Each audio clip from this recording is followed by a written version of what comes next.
శ్రీ వెంకటేశ్వర స్వామి వెలిసిన తిరుమలలోని జలాశయాలు నిండుకుండను తలపిస్తున్నాయి. గత కొన్ని రోజులుగా కురుస్తున్న భారీ వర్షాలకు తిరుమలలోని 5 ప్రధాన జలాశయాల్లోకి భారీగా నీరు చేరింది. ఇప్పటికే 5 డ్యాంలు పూర్తిగా నిండిపోవడంతో గేట్లను ఎత్తివేసి అధికారులు నీటిని బయటకు వదులుతున్నారు. ఏడాది పాటు శ్రీవారి భక్తులకు నీటి సమస్య తీరినట్లయింది.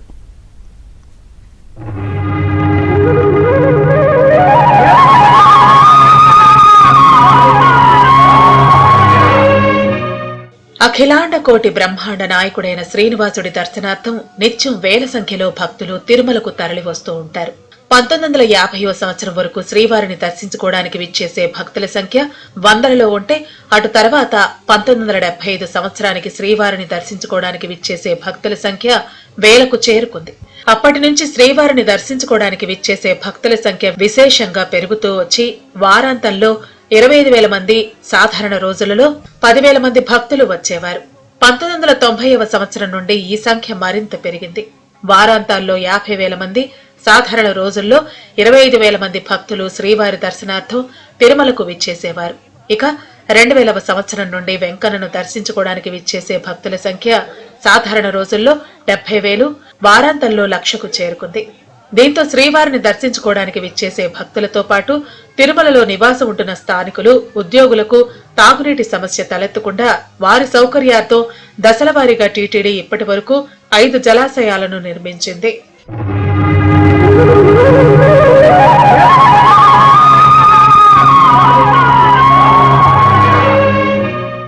మొట్టమొదటగా 1963 అక్టోబర్ 1న అప్పటి కేంద్ర మంత్రి కేఎల్ రావు గోగర్భం డ్యాం ను ప్రారంభించారు.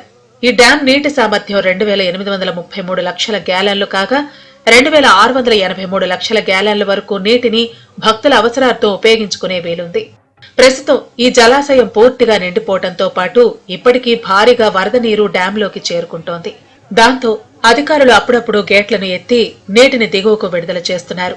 1983 ఫిబ్రవరి 2వ తేదీన పాప వినాశనం జలాశయాన్ని నిర్మించారు. 5,240 లక్షల గ్యాలన్ల నీటి నిల్వ సామర్థ్యం ఉన్న ఈ జలాశయం ప్రస్తుతం దాదాపుగా నిండిపోయింది. గత కొద్ది రోజులుగా ఎడతెరిపి లేకుండా వర్షాలు కురుస్తున్నాయి. దాంతో ఎగువ ప్రాంతంలోని కొండల నుంచి వచ్చిన వర్షపు నీటితో జలాశయం కళకళ్లాడుతోంది. పరిస్థితిని చూసుకుని అధికారులు ఎప్పటికప్పుడు నీటిని విడుదల చేస్తున్నారు.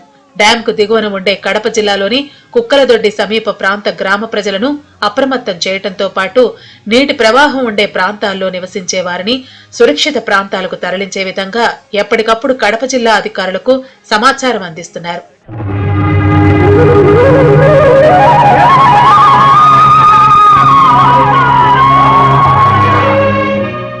ఇక 2002 ఏప్రిల్ 27వ తేదీన ఆకాశగంగ డ్యాంను టీటీడీ భక్తులకు అందుబాటులోకి తీసుకొచ్చింది. 633 లక్షల గ్యాలన్ల నీటి నిల్వ సామర్థ్యం ఉన్న ఈ జలాశయం ఎడతెరిపి లేకుండా వర్షం కురవటంతో వేగంగా నిండిపోతోంది. ప్రస్తుతం 306 లక్షల గ్యాలన్ల నీటి నిల్వ ఉండగా ఇప్పుడు అది వేగంగా నిండుతోంది. దానిలో నుంచి ఓవర్ఫ్లో అయ్యే నీరంతా పాప వినాశనం జలాశయంలోకి చేరుకుంటోంది. 2012 అక్టోబర్లో జంట ప్రాజెక్టులైన కుమారధార, పసుపుధార ప్రాజెక్టులను భక్తులకు అందుబాటులోకి తీసుకొచ్చారు. ఈ జలాశయాల నీటి నిల్వ సామర్థ్యం 5,492 లక్షల గ్యాలన్లు కాగా ప్రస్తుతం 3,400 లక్షల గ్యాలన్ల నీటితో డ్యాం కళకళ్లాడుతోంది.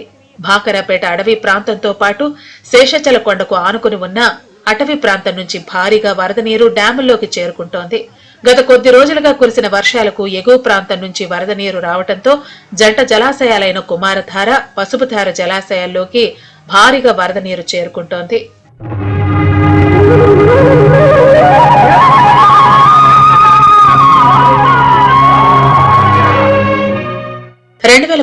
సంవత్సరంలో ఆ ఏడాది కురిసిన భారీ వర్షాలకు తిరుమలలోని 5 ప్రధాన జలాశయాలు పూర్తిగా నిండాయి. అటు తర్వాత 2017వ సంవత్సరంలో కురిసిన భారీ వర్షాలకు అన్ని జలాశయాలు పూర్తిగా నిండిపోయాయి. తిరిగి 2021వ సంవత్సరంలో తిరుమలలోని అన్ని జలాశయాలు నిండిపోయాయి. 3 ఏళ్ల అనంతరం ఇప్పుడు తిరుమలలోని 5 జలాశయాలు నిండు కుండలను తలపిస్తున్నాయి. తిరుమల నీటి అవసరాల నిమిత్తం టీటీడీ తిరుపతిలోని కళ్యాణి డ్యాం నుంచి కూడా ప్రతినిత్యం 5 నుంచి 10 లక్షల గ్యాలన్ల నీటిని వినియోగిస్తోంది. అయితే తిరుమలలోని అన్ని డ్యాంలకు వరద నీరు పోటెత్తడంతో ప్రస్తుతం కళ్యాణి డ్యాం నుంచి నీటి వినియోగాన్ని టీటీడీ నిలిపివేసింది. శ్రీవారి దర్శనానికి విచ్చేసే భక్తులతో పాటు స్థానికుల కోసం తిరుమలలో నిత్యం 30 నుంచి 35 లక్షల గ్యాలన్ల నీరు అవసరమవుతుంది.